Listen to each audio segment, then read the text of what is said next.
Now to Pakistan and its grim headlines. Poor showing at the World Cup. Apparently, the cricket team has not been paid for 5 months. The economy remains in crisis. Inflation is still at a record high. There's a shortage of food and power and a rise in terror attacks. Now, most of these problems are Pakistan's own doing. It invested in terror factories. It used terrorism as a state policy, and now those chickens have come home to roost. But instead of dealing with the root cause, Pakistan has found a new target: refugees. Yes, Pakistan has refugees too, mostly from Afghanistan. Now, Pakistan blames them for its problems and it wants to deport them.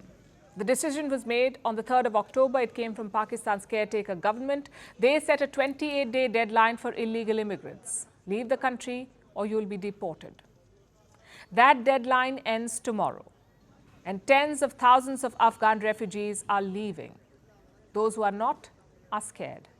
If we can arrange the fare, we will leave within 5 or 6 days. But it is winter in our region there. 6 months are so cold there that God knows how these kids will bear it. Our house there is also broken. We don't have any rooms where we can live, and living in a tent in winter will be very difficult.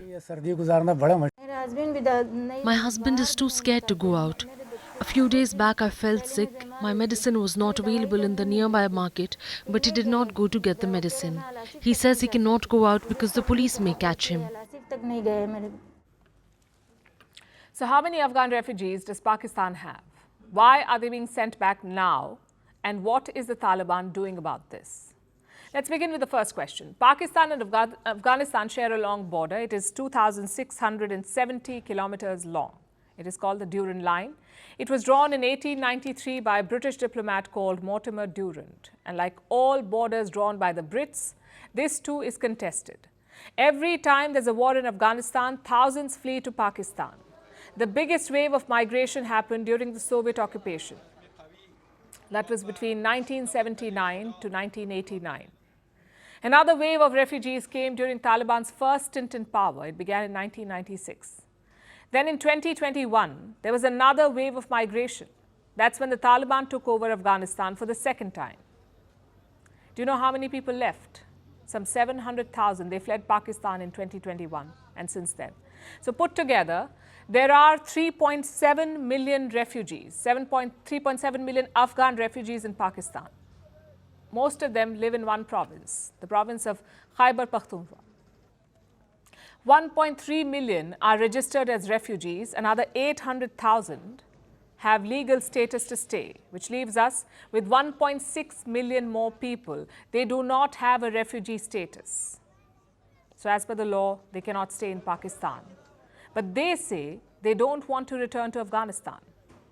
There is a chaos in the Afghan camps in Karachi.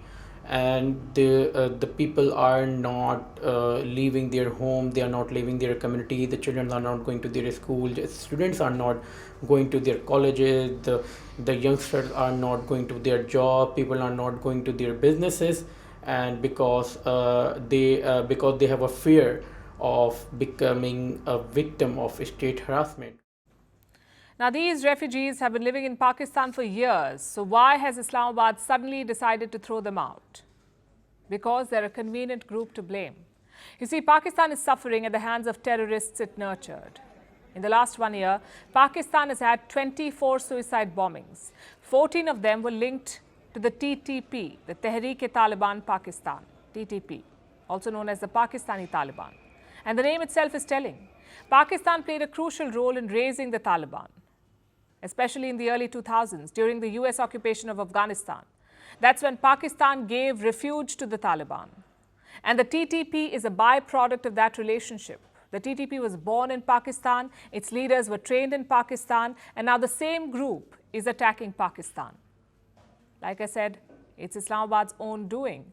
But instead of eradicating terrorism, it is targeting refugees, using them as a bargaining chip.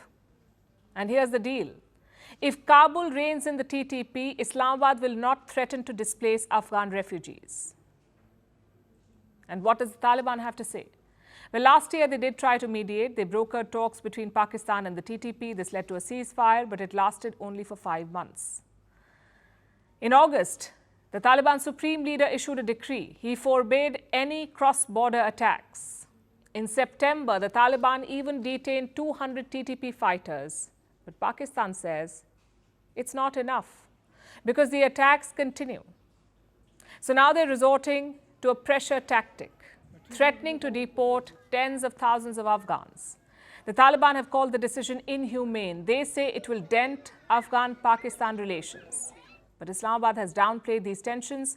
It has called them, and I'm quoting, mere rivalry between cousins. If Pakistan decides to stick to the deadline, this rivalry could turn ugly. And it could change the Taliban's relationship with Pakistan forever.